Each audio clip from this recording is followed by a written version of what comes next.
4:20 somewhere, and right now that somewhere is right here. So hello and welcome to the Cannabis Show. My name is producer Vince, and here's your host, Ricardo Baca. Thank you, Vince. And to everybody joining us today, welcome to the Cannabist Show, where we talk about all things weed. That's all things. That's the serious marijuana news and the fun stuff as well.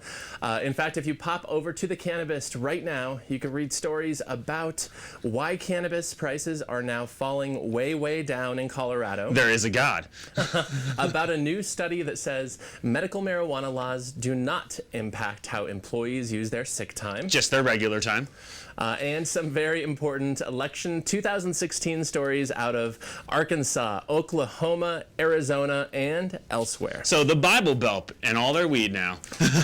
Well, we'll see how that goes, producer Vince. But dude, in the meantime, how are you doing? You know, Ricardo, I am great. I had a fantastic weekend. I went golfing with the people from I watched other people get high and golf. I would never golf personally. But out at Arrowhead Golf Club with the clinic, they were raising some money for MS research. I spent all day Saturday following one of our guests around while he was performing and headlining in the High Plains Comedy Festival, and Sunday I slept. It's kind of a good day, man. How have you been? Well, you know, at first I gotta figure this out. What do you have against golf? Oh my God, have you ever been so bored that you fell asleep with your eyes opened and closed at the same time? That's how I feel watching or playing golf. Oh, Vince. Okay, maybe one of these days we'll go out with a nice sativa and I will introduce you to the magic that is golf, because it's a wonderful sport, man. It is a special sport. I'm doing good, dude. Thanks for asking. I had a great long weekend of camping. I took Friday off and head up to Lost Creek Wilderness, which is just like an hour and a half outside of town, up 285, and stunning. Good people, good weather for the most part. Set up a tent in the pouring rain, pitch black, but you know, kind of a quintessential Colorado late summer experience. So, Vince, are you ready for the weekend weed? Just tell me. Yes. Ready for the weekend weed. Tried to just tell you, have to say more. Let's do it, Ricardo. All right, we're jumping into this weekend weed right here in Colorado, where many are mourning the death of Jack Split, the 15-year-old cerebral palsy patient who fought in the Colorado legislature to open doors for student patients who rely on their medical marijuana treatments during school hours. And this was such a sad story because Jack was truly loved by activists and legislators alike. He died last Wednesday, a week after starting high school, and right as the legislation named after him, called Jack's Law, was being implemented by the state's school districts. You know, when I called Colorado Representative Jonathan Singer last week to ask him about his thoughts about Jack and who Jack was, he told me, quote, "He changed more minds on the issue of medical marijuana than I think I ever did. And he finally put a human face to what most people perceive as a Cheech and Chong subject. It's kids' lives and their well-being," end quote. So true. And the Denver Post editorial board later wrote something I thought put Jack's life into a necessary perspective. They wrote, quote, "Having the guts and the character to stare down the enormous taboo subject of marijuana in schools is one thing. Taking up that challenge while trapped in a body frequently racked with pain from his struggle with cerebral palsy makes Split's accomplishments all the more amazing," end quote. You know, multiple folks I spoke with, including Jack's mother, Stacy Lynn, they said they were pleased that Jack's name would live on forever in Colorado statute. And when you think about it, it's a pretty special thing. It is.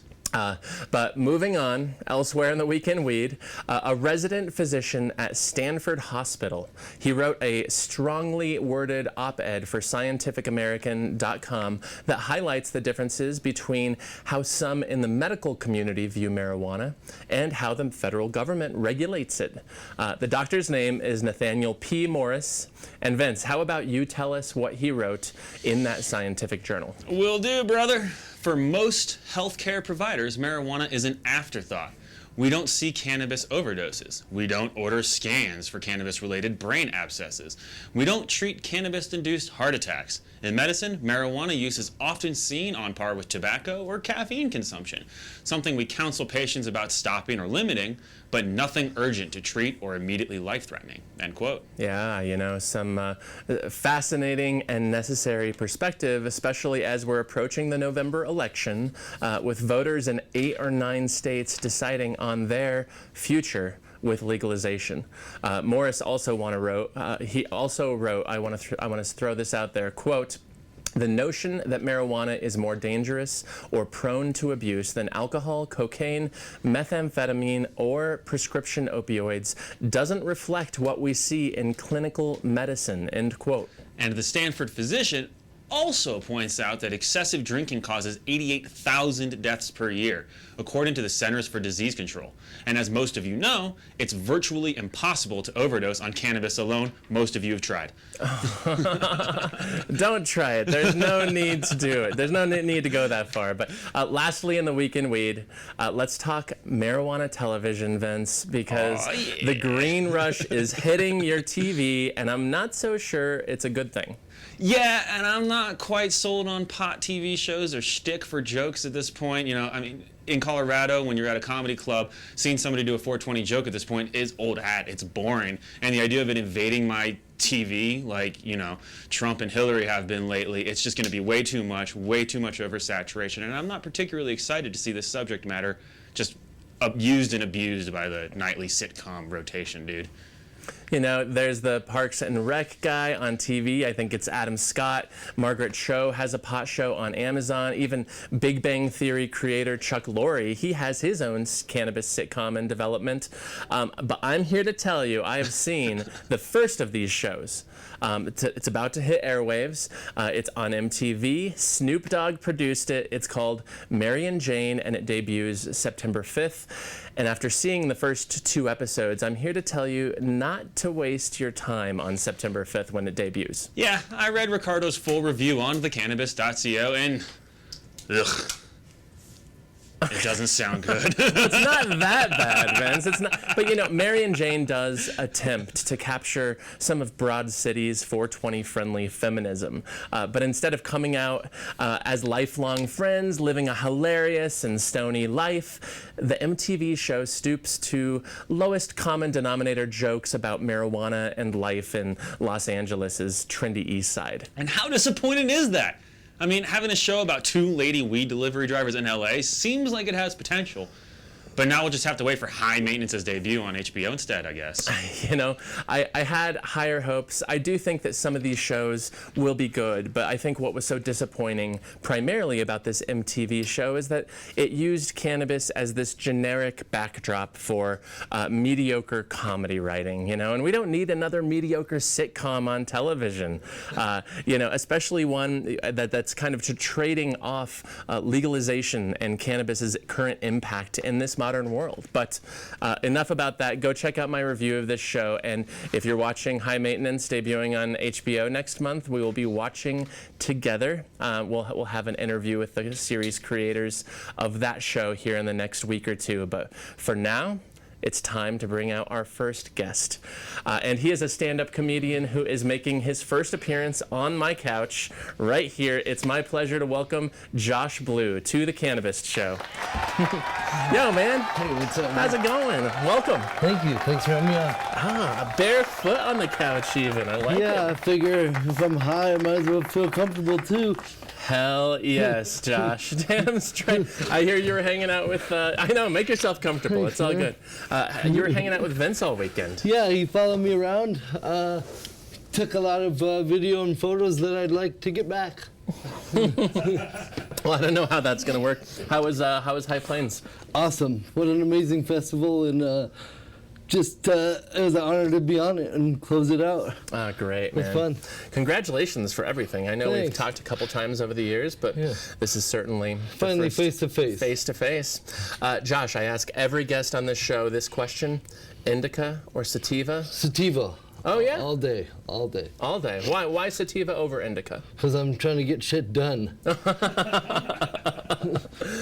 I am the same way when I'm trying to get shit done. It's like, okay, I have a full day of yard work. Okay. Indica's like a trank dart.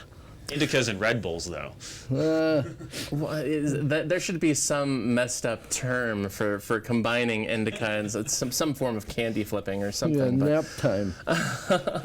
I dig it. Okay, so do you ever use indica, or is it only sativa? By mistake? Only by mistake. Only when people hand me a bowl that has it in it. Oh, right. Okay. You know, we live in such an informed era. Yeah. 5 years ago, it wasn't necessarily indica sativa. No. It was just weed. You got some weed? Yeah. I'll take that. Yeah, that sounds fine. But now, if somebody hands you a loaded bowl, do you ask them, hey, what's in this? If I have shit to do, I do. Yeah. Nice. I do the same thing. I found myself in a situation a couple months ago, out with friends. My friend, who shall remain nameless, she had a vape pen, a new one that I hadn't tried yet, had some, and I was silent for the rest of the evening, for 2 hours out at bars with my friends, and afterward I was like, I have to be more discerning. I do not want to be consuming indicas when I'm in a social environment. Just because, you, man. Yeah. If I did an indica before the show that I did, it would be a really sleepy show. Oh man, I can't imagine. Well, thanks for joining us on the couch again. You've been doing stand-up for a long time, way before recreational pot was even a glimmer in any of these regulators or activists' eyes. So I want to know, from your perspective, has legal cannabis opened up new doors for comedians in terms of material or anything else? Have you seen that happening? You heard me and Vince kind of talking about it earlier. Well, I think it took the fun right out of it. What was once illicit? Yeah, it was more fun to like have to go for a walk and shit. You know, now it's like it's everybody's doing it, so it's. I know. It's like you were saying, you don't need a sitcom with all that in it. You know, it's overdone already. It has become so normalized that it's kind of everywhere. And what about material? Does marijuana make up much of your material now that you're touring and you're known as a Colorado comedian? Well, any material that I do is weed material because I'm high. All the time? Yeah. Okay, wow. Not all the time, you know, but only just most of the time. Most of the time, sure. Okay. I like it. Not all the time, but most of the time. Of it. What about performing? Are you always stoned? Or I don't have so to be, and I'll do it here and there, but I have more fun when I'm high. It makes me laugh, you know? Yeah, sure. I'm like, this shit's funny. Where is this coming from? I know, it's like the inner sanctum of your mind is kind of opened up, and then suddenly you have a microphone and thousands of people in front of you. It also takes the filter off almost a little bit. Where before I'd be like, oh, I might offend someone. I'm like, fuck it, let's do it. I love it. You know, Josh, you live with cerebral palsy. I do. Do you use marijuana as a patient, or are you purely recreational? You know, people ask me if it, makes me feel better, and it actually makes me feel worse. I just like getting high. It makes you feel worse? No, I'm just kidding. Oh, okay.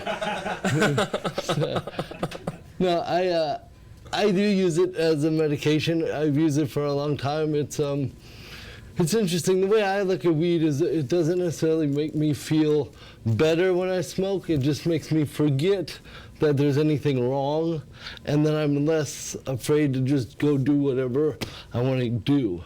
Sure, and that's a good thing for the most part. Well, yeah, man, I made it this far, you know. You know, and now with the CBDs and stuff, that stuff does help me a lot. It does? Yeah. And how so? It relaxes things. Like, it's nice to, it just, palsy's very tense and twitchy, you know, really, as you can see. But and it makes that tension less? Yeah. Mm-hmm. And you know, I'm curious. We haven't talked about this, but you heard me and Vince talking about Jack Split, the 15-year-old who passed last week. Yeah. You know, can you just explain some of the pains that can be associated with palsy? Because Jack's mom would talk about it a lot, and Jack was for the most part nonverbal. But what are these pains like? Well, for me, I'm very lucky in the fact that I didn't experience too much pain, or I just found a way to deal with it. But like as I get older, this shit's breaking down. There's only so long your body can be so tense before things start giving out. So like my hand is constantly like this. So this is all tight in here. Sure. Like here's an example. Look at that muscle. I can't even lift a fork. But I have a bicep like Popeye, because it's just constantly. It's always tight. Doing that, yeah. What about sleeping? Enough beer helps. And indica, maybe. Yeah, so indica. It's so fascinating to talk to creative people, to artists, about their creative process and how, or if it's informed at all by any intoxicant, whether it's cannabis or something else. But you are a comedian, but you're also an artist. So I want to know what you're working on recently, but also if cannabis plays a role in your visual art that you do. Definitely does. I'm working on some sculpting, wood carvings. I'm doing a big totem pole right now. Oh, no way. And what size are we talking? It's about 6 feet. It's my first one. I usually do like masks, like big African style masks. Oh, cool. And then this is my first attempt just to try a different sort of style. But I'm using like chainsaws and sawzalls and chisels. I can bring up a picture of Josh working with that sawzall on that big totem pole. Here's a photo. Vince is bringing it up. Yeah, and if you're listening to the podcast, you can go to thecannabis.co, watch the show to see these pictures. When you mention African masks, are those ceramics? Is it more wood? It's all wood carving. I lived in Africa. I was born in Cameroon, and then when I was 15, I lived in Senegal. I was really influenced by the carvings they did over there, so I kind of brought home and did a American version. And so you're out here with zazas and chainsaws and a giant hunk of wood. And I'm barefoot and like. You're barefoot and stoned? I'm stoned, yeah. Any accidents yet or no? Well, if you watch me, it's quite nerve-wracking. People are like, you're making me so nervous. I'm like, well, how do you think I fucking feel? But no accidents. No, I mean, because you know how to control everything. And sure, man. Sure, no worries. Cool. And I'm curious. This 6-foot totem pole, is this more African inspired, or is it more like Pacific Northwest? Or actually, I have a guy here in town that does totem poles, and he's been a mentor to me in painting and carving, and it's kind of an ode to him, or it's a nod to his style. Is your stuff exhibited anywhere? Do you ever show I'm in working. galleries I've done a few art shows with mainly paintings. My last show I sold like 20 pieces, which was pretty cool. And then I want to do the wood carving show, but the thing is, it takes me like a year and a half to make one of these things. So I'm almost at enough to actually have a showing. Good for you. Yeah, that's cool. It's really fun, man. And it's a weird, I don't know, like, I'm drawn to that as much as I'm drawn to making people laugh. Like, sometimes I just feel this creative energy that I have to let out. It's weird, but it's fun too, like, because I make my living making people laugh, but a lot of my paintings are real, like, dark and, like, nobody's smiling in them, let's just say that much. I'm always so impressed with visual artists, you know. I every 5-10 years of my life, I always have this mission to try and create something visually artistic, and it's always a total beautiful disaster. And it's always something really terrible looking and hideous. Producer Vince and I went to one of the local classes that's like a puff, pass, and paint. Yeah, I did that. You did? Okay, yeah. Oh, yeah, you did. Jake Brown was there with you. Yeah, we filmed it. I created a total monstrosity. It was supposed to look like the demon horse, the blue demon horse out of DIA. Oh, then it started looking like my dog, and then it looks like nothing now. And here it is. Yeah, Vince will pull up a picture of that right now. So props to you, because and I'll also look forward to seeing your visual art. And the thing is, like, when I go to paint something, I never have anything in mind. I'm not like, I'm gonna paint still life, because I know I can't make a straight line. I let my body do the thing, you know, and then that's when the beautiful stuff comes out, because It's the same with my comedy. I don't write anything down, because if you don't write it down, you can't fuck it up. and have you had an experience of sober versus high creation, whether you're drawing or sculpting? Is one or the other preferred? I mean, when I'm painting, I like some red wine. Sure. Sure. Not so much red wine when I'm using the chainsaw. Awesome, Josh. Well, thank you for joining us. We're going to talk more just here in a few minutes. All right. Thank you. Thank you, man. Now, I want to throw to our very own maestro of marijuana. Of course, that's Professor Pat for this week's entry in the new Cannabist Lexicon.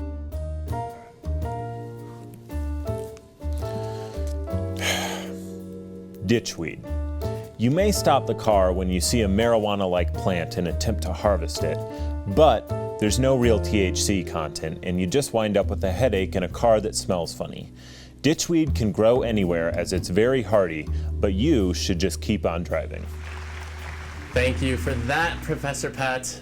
Now, our next guest is also making his first appearance on the show. He regulates cannabis in one of Colorado's best-known cities and counties. He's actually a county employee, but please help me in welcoming Christopher Mallory to the Cannabist Show. Hey, Chris. How's it going? See you again. How's it going? Hey, good to see you too. Thanks. We met briefly at... Hi. Yeah, you know Josh? Yes, I do. Christopher? Just been in the lobby. Heard about an alien attack or something. It's coming, man. Oh, okay. Well, we're going to have to get around to that for sure, because now I'm curious. But we met last year at the City of Denver's Marijuana Management Symposium, Correct. which was the first ever government-sponsored pot event in the U.S., which was very fascinating. But what did you think of the event when you were there last year? I know they're doing it again this year. Or they're doing it again in October. I thought it was great, actually. It's good to see people, because it was interesting. You have people from the state who have been doing it for a long time. There's still always more to learn. You know how often it changes. Sure. But there were people from all over. I mean, there were people from Australia, New Zealand there. There were people from Washington, up and coming, California, Arizona. They were all across the board. So it's good to get everybody in the same place and just kind of talk it out. And they were asking about our experiences and what you've been dealing with. And then also just different. I mean, City and County in Denver is home rule, so it's such a different ball game, similar like the city of Boulder, where just a lot more options available to you to regulate than you do if you're just a normal jurisdiction. Yeah, it was really interesting talking to people from Netherlands and Australia about, you know, Australia is now just entering this medical marijuana era. Netherlands has always lived in this lawless kind of, hey, we're just going to let you do whatever you're doing kind of a system, and they were so interested in coming to Colorado to see how you guys were regulating it. Oh, yeah. So I do want to, first questions first, Indica or Sativa, Christopher? You're not getting out of this one. We're not allowed to partake, so lately it's Nitro IPA. Left hand? Is that a left hand or is that a... Well, they might have one. They have, depends on which way you're going. Oh. They have the milk stout, which is on Nitro. Oh, okay. So I know very little about beer, so give me a quick education. I thought Nitro was a brand. Nitro's a gas, so it's different than CO2. Oh, so that's what it means. Okay. Think smooth and creamy, think Guinness. I mean, a lot of people are doing it now. It's all over the place. Vanilla Porter, Breckenridge Brewery, stuff like that. Oh, okay. So who brews that one that you're talking about, the Nitro Vanilla? Oh, that's just in general the category. Oh, okay. Sure. A whole bunch of different people do it. I was just out in Delaware for a wedding. I got to go to Dogfish Head, which was awesome. So, Sativa then. We're not allowed to partake. Josh breaks it down for you. It's okay. Christopher, you work for the Boulder County Marijuana and Liquor Licensing. We've never had a county-level regulator in here on the couch before. I'm psyched about this, but kind of break it down what you guys do, what the department is primarily responsible for in this cannabis regulation space. Sure. So as you know, everyone has to be licensed at the state and also at your local jurisdiction. And your license, your business, and everything is attached to that address. So depending on where you are in the state, everyone has to deal with all the state regulations. But then for the local jurisdiction, it could be basically, it's wherever your address is. So for us, it's unincorporated Boulder County. So if it's in the city of Boulder, that's different. If it's Netherland, if it's the city of Lyons, different. We are just unincorporated Boulder County, but the way the maps work out, there's different areas, what they call enclaves of Boulder County within other jurisdictions. So, for instance, like Native Roots is technically has a Longmont address, but it's in a piece of land, an enclave, that allows it to be within unincorporated Boulder County. So they are technically in Longmont, even though Longmont doesn't allow rec or medical marijuana currently. Oh, sure. Okay. And you guys would be their regulatory Correct. authority? Yeah, I'm the authority over them, yeah. Oh. Well, that shop in particular. And what you said just reminded me, you guys have an interesting situation up there right now with, I think our colleagues at the Boulder Camera wrote about it last week, the potential annexation of some land in East Boulder, and there's some marijuana businesses there. Can you kind of explain what's happening there? Sure. I don't know too much about it. It's actually a city process. But okay. in general, Boulder Valley Comprehensive Plan that was initially started, I think, in the 70s. I haven't checked recently. That being said, basically it was to get all these little parts of unincorporated Boulder County within the city. So in this case, that's what they're doing. They're trying to annex this part of Boulder County, correct, to be a part of the city. The basics of it. But yeah, we do technically have 26 licenses and 2 in the process that are unincorporated Boulder County licensees that, depending on how the annexation works, will be going to the city. And some of those licensees are concerned because of city regulations being slightly different than county regulations. Correct. Okay. Very different between the two, and we'll see what happens. The communication's been started, so I'm working with the Med and also talking to Michonne over at the city, and we'll do what we have to do. I mean, they're all compliant businesses, so we just want to make sure that the transition works over smoothly. And I know when our colleague talked to the city people, they said they didn't anticipate any problems and said they would honor the county licenses until they became a part of the city. But, this kind of illustrates so many of the conflicts that we have, and I'm wondering, as a regulator, how that works and if it's difficult to navigate when you have city versus county versus unincorporated versus state versus federal. I mean, is that difficult to navigate, that this crazy structure that's been created by us legalizing marijuana here in Colorado while it's still a federally illegal substance? Right. There is a lot of regulation. That being said, at least our program, and now it is just me. Before I was underneath someone, fantastic Liz Graves. So she was my mentor in the process, and since she has left, she left for Tennessee, I am now running it solo, but I'm keeping the same ideas going. So we're really big on public service, think customer service. Like, I don't treat people, this is not a DMV, like we really are working with the people because there's so much regulation. We have to guide you through the process. And then also good communication and transparency throughout the process. So, there are a lot of regulations out there. That being said, from the local standpoint, we're really trying to make sure we have the public health concerns, we have the land use concerns, so think like building permits, making sure you're in the correct zoning for a marijuana business. Think like in the public health side, your air quality, your water quality, and then simple things like just, did they pay their taxes? Treasurer's office. So there's all these different layers, so we are more concerned about the local impact, where the state's doing more of the enforcement, the background checks, all the CBI stuff. Oh, sure. Okay. But it sounds like a lot of hand-holding, too, with these. It's not hand-holding, it's really guiding. If you take a look at our webpage, the way that we lay it out, there's already enough stuff out there where it can get complicated, but we try to lay it out as simple as possible. I have checklists on there so people can literally work through it. So I might not be able to help you with the public health process because it's not my expertise. That being said, I can get you over to the right person in public health, and through our emails and through phone calls, we can keep track of what's going on and get you to the licensing. It's, I don't know what word it is. It's not supposed to be difficult to get through a process in general. I'm not saying that we shouldn't have conservative laws right now because marijuana is new. Sure. That being said, if you're doing everything that you're supposed to be doing, you should be licensed at the end. If you're pulling all the correct permits, if you're in the right zoning, if you have the septic things that you need or the well or whatever that is, you should be able to work your way through a process to get to be licensed. Has there been a specific issue that's kind of come about in the last 3 years that was difficult to navigate on that local level? Maybe something that we've written about or read about? I think right now it's everything is moving, and it's everything in the marijuana realm. Super speed. So, especially when you consider that we are starting from zero with nothing to base it on, right? And then you're building an airplane as it's flying, right? So, I think initially working with all the county departments, what we really had to do is work on the communication aspect, because you have people that are going out, for instance, if you're going to a MIP, retail or medical, the equipment isn't certified UL, because it can't be, because that's a federal reg.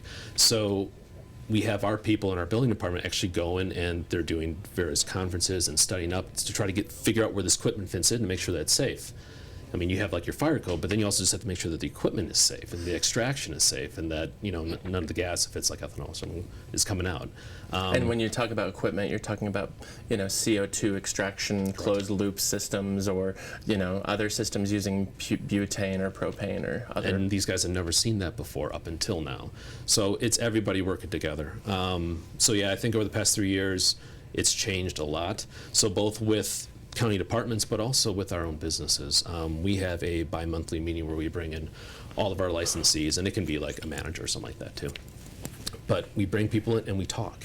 It's an amazing concept for government, but we talk to them. So for instance, when they brought up to us that they thought part of our fees were a little high, we looked at it and we're like, well, that's true. If you have multiple licenses at the same location, you should still have to pay your fees. But that being said, it's not the same as if you have 3 licensed premises across the county where you're sending literally people out to every single one of these. If all 3 in the same area, why should you be paying that fee?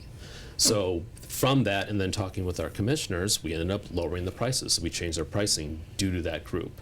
And we also bring our regulations before we bring them to public hearing. Not only are we talking with county departments and our commissioners, but we're also talking to the licensees. It's really important that we get their feedback too. I mean, all these processes. I mean, I wasn't in government before this, so for me, I think government should be a very proactive process by everybody. And getting the industry feedback is just as important as getting the public feedback in the public hearing, just as important as getting the public health or the land use, whatever it is. It's all important. You need to hear all sides of the equation to come up with the best possible regulation. Well, bringing industry stakeholders into conversation with its regulators every 2 months, every 2 months. Yeah. Very smart, progressive, and in a way that fits with Boulder's narrative, right? Because Boulder has this, and granted, I'm talking about the city. I know you're a county employee, but City of Boulder has a history and a reputation in state, out of state, as being, you know, forward-thinking, environmentally minded, and a bit tree-hugging, probably 420 friendly if we're being real. But Boulder also has strict cannabis regulations, and also wasn't quick to jump on with its regulation or its recreational sales. So I want to know from your perspective how Boulder marijuana compares to other marijuana economies around the state or in other states even. Yeah, I mean, it's so different everywhere. It's so different. I mean, everyone has your state regs, but when it comes to locals, whether it's down, you know, if it's down in, man, it's so different everywhere. I mean, Colorado Springs Medical, look at that compared to the city of Aurora. Look at that to Thornton, who's trying to do it right now. Look at that to the county, which we have 17 pages of regulation, where the city of Boulder in their code, they have, I think it's like 75 between medical and rec. Totally different. Is one wrong, is one right? Not necessarily. You're supposed to be doing what your local population voted upon. Sure. It's so different. Maybe what I'm getting at is the local population of Boulder. What did they vote on, and how has it been implemented differently there than it has in other parts of the state? Because don't Boulder marijuana businesses, and I know this might not be in your specific realm, but don't Boulder marijuana businesses have to draw a certain amount of their electricity from maybe a solar, or do they have to invest in some sort of renewable energy source? Or we have something similar. It's the BCEIOF, Boulder County Energy Impact Offset Fund. Oh, wow. Okay. Yeah, you gotta love the acronyms. But yeah, but I mean, we both have one. They are totally different programs. Basically, what we said was by a certain year, 100% of your energy had to be renewable, or you had to pay towards credits towards this fund. I'm very much simplifying here.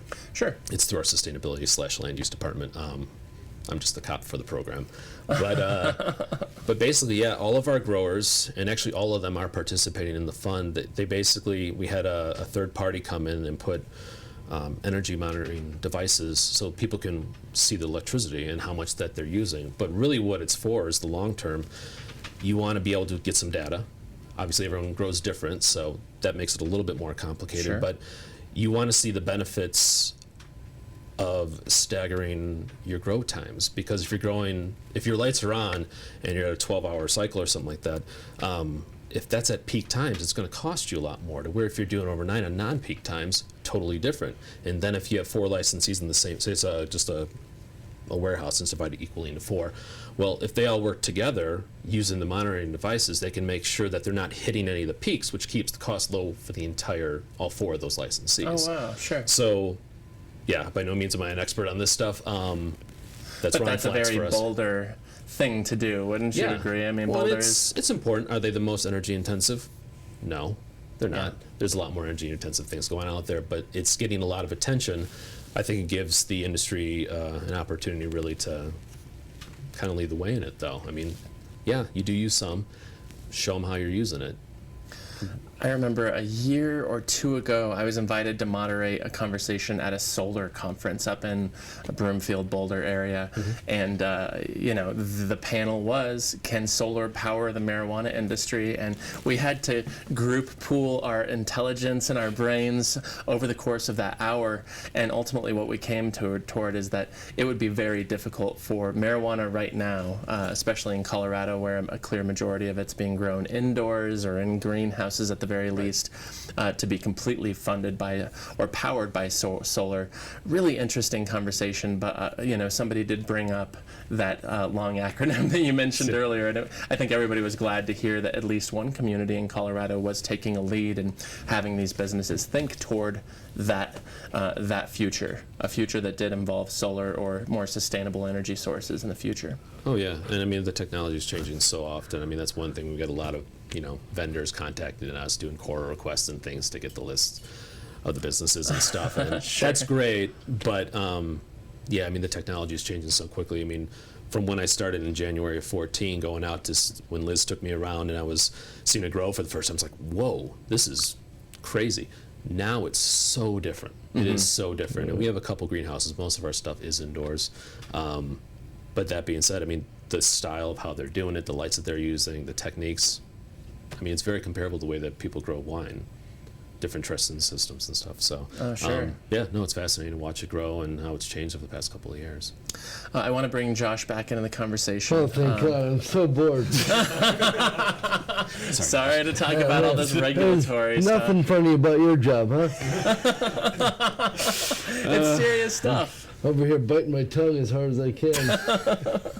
Well, I want to ask both of you guys because clearly, Christopher, you have a history as a regulator. Josh, you have a history as an observer and a customer.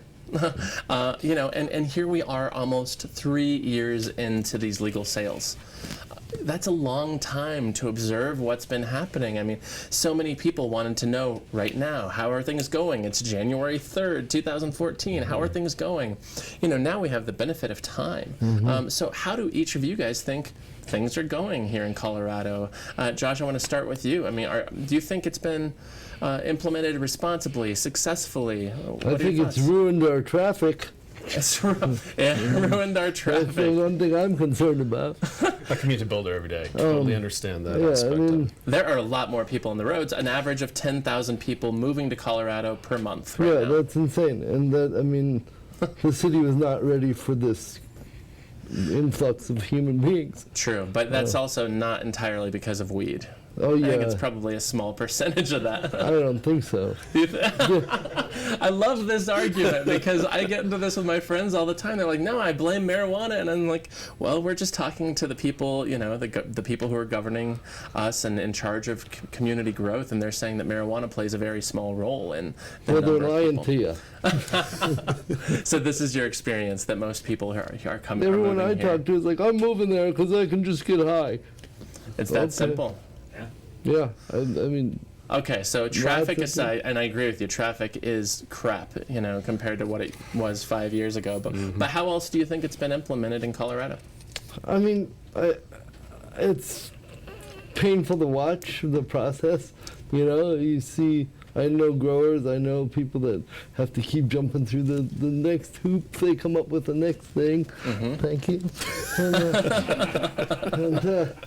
But it is a process, and it's a serious topic matter, and it's a serious thing, so you got to get right. And then I look at like Washington, and they're, I feel like we're way ahead of them on what they're doing, and it's cool that we're leading the way. Right, and we did it 6 months before them, and Washington still has no home grow. Right. Do you grow at home? Not on purpose. What does that even mean? You just have seeds that somehow found their way all over your... I still smoke the stuff with seeds. So. All right, Christopher, what are your thoughts? I mean, almost 3 years in, how do you think we're doing so far? I think we're doing pretty well. I mean, it's like my little side thing is to follow it everywhere in the country, and I think you're right about Washington. I mean, some of the things they do, I do think are good regulation moves, but there's a couple of things where it's lacking. Oregon's an interesting one to follow too. That being said, I mean, ours personally, I think the government has actually, and I'm just looping everybody together, they probably won't like that, but I think they've actually moved fairly quickly considering that it's government. Yeah. You know, it takes time to do this stuff, and you do need to go through all the public hearings. You do need to hear all the opinions that are out there. It's important, whether you're completely for it or completely against it. Most of the people are in between, so this is where you should be looking. Yeah, they moved quickly because they knew they could make a lot of money off the deal. Well, and even the money part isn't as much as they were thinking that it was going to be either. You know, Right. I mean, we almost hit $1 billion in sales. But I mean, you guys have been covering a lot of stuff on this certain schools. I won't mention any that are very wondering why they're not getting it, and that wasn't the whole point of that. You got to fill out the paperwork for the grant, and it's the ones that need it. So I mean, there's so many different levels to it for sure, but I think in general it's done pretty well. And I was reading over the red lines for the public hearing on Friday this morning, and there's a whole lot of new options for ownership, which hopefully will help the businesses if they're looking for different financial. More financial things coming in for them. Yeah, I mean, I think they've done well. Could we do better? Yeah, sure. I think we can always do better. But in general, I think we've done pretty well. When we talk about the idea of how fast we moved to do this, you guys are absolutely right. I mean, both Colorado and Washington voted in November 2012 to do this. Colorado implemented its sales on January 1st, 2014. Washington didn't implement theirs until July 7th or 8th of the same year. So, you know, Colorado moved fast, very fast. And I know it was an interesting process to watch too, because, you know, the mayor of Denver didn't want this and the governor of Colorado didn't want this, but yet they stepped aside and said the people want this, and so we're going to give our staffs this directive to make it happen, which has been fascinating to watch. Gentlemen, it's time for the pot quiz. So, this portion of the program will be fun, I hope. I don't test well. Yeah, you know, the pot quizzes, some are tough, some are easy. I think this one is somewhere in the middle. We're going to start with you, Christopher. Okay. And if you get the answer wrong, Josh, you have the opportunity for the steal and vice versa. So, I'm a Bears fan. I'm used to losing. Oh, man. Josh, is he over there, like, mad dogging you? He's talking a little bit. That's okay. All right. Chris, we're starting with you, and here's the first question. Are you ready? Yeah. He's not. The price for a wholesale pound of cannabis in Colorado in July 2016 was A, $1,400 to $1,600, B, $1,800 to $2,000, C, $2,200 to $2,400, or D, $2,600 to $2,800. You said 2016? Yes, this is last month, July 2016. It's the 14 to 1600 A. Well done. Wow, you know your wholesale prices. The smack talk gets turned around. Insider. I read the article this morning. Oh, well done, yeah. Makes me wish I could read. All right, Josh, you're up next. Where is your lighter? Where is the lighter? I know, no smoking in the studio. We asked. A little letdown after getting dug with high. No doubt. I watched that episode. Well done, man. Nice. You have a mammoth tolerance. Oh, I don't know if that's a good thing. Doug he asked me to be on a guest at the Oriental show. Oh, yeah. And I couldn't do it. because I would have been knowingly breaking the law. And I can't do that as a Denver Post reporter, right? We have... I know. What law? I've been treating it like it was legal for years. So. I know, yeah. And you're not alone. So, Josh, here's your question. Name the struggling Canadian province with the country's second highest unemployment rate that talked excitedly last week about legal cannabis creating, quote, thousands of jobs there in the coming years. Oh, good Christ. How's your Canadian geography, Josh Blue? It, Saskatchewan? Hey, that's as good a guess as any, but no. No, this is struggling province, country's second highest unemployment rate. Christopher, for the steal. New Brunswick? Wow! Jeez, well done, man. They're so friendly in the lobby. Feels good beating a disabled person in a contest, huh? You can say yes, he won't feel bad. Oh man, okay. We got 2-0. Will it be a goose egg? Back to Chris for the third question. Chris, what medical marijuana state's governor is now taking the position that the state should decriminalize cannabis possession? Name the state or the governor. If you name both, we'll give you a bonus point. Please get this, because I don't know. It's a medical marijuana legal state, and the governor is now taking the position. Pennsylvania? Wow, dude, 3 and... I don't know the governor's name, though. I'm not going to try that one. Anthony Weiner? Oh, sorry. I just caught up on that last night. I saw it on social media. I'm like, what are people talking about this guy again? What a surprise. I know. Throwing his son in the picture with his, like, his bulge, sending it to some lady as his wife is out working for Hillary. Jeez. The New York Times headline was Weiner's latest scandal casts shadow on Clinton campaign, and I just thought that was an inappropriate for the Times. Brilliant. Very cleverly done. Yeah, well done. Yeah, yikes. Okay, Josh. Oh, here there's you go. more of this? This is your last question, the last question. This is your chance to save face. Or look like a complete idiot. Or just, like, get it wrong. That's cool. No big. Okay, so I'm not sure if either of you guys are sports fans, but NFL running back Ezekiel Elliott got in trouble recently after getting caught visiting a Seattle pot shop while he was in town, while his team was in town to play the Seahawks. So name the NFL team Ezekiel Elliott plays for. And it's not the Seahawks, you know that, so. Shit, I mean, I didn't look at the football preseason schedule yet this year. Let's say the Texans. Because that would be the best if the dude was getting hired from Texas. It was not the Texans. I know. But yeah. Damn it, I know. Why not? Throw it out there. Christopher for the steal and the possible 4-0.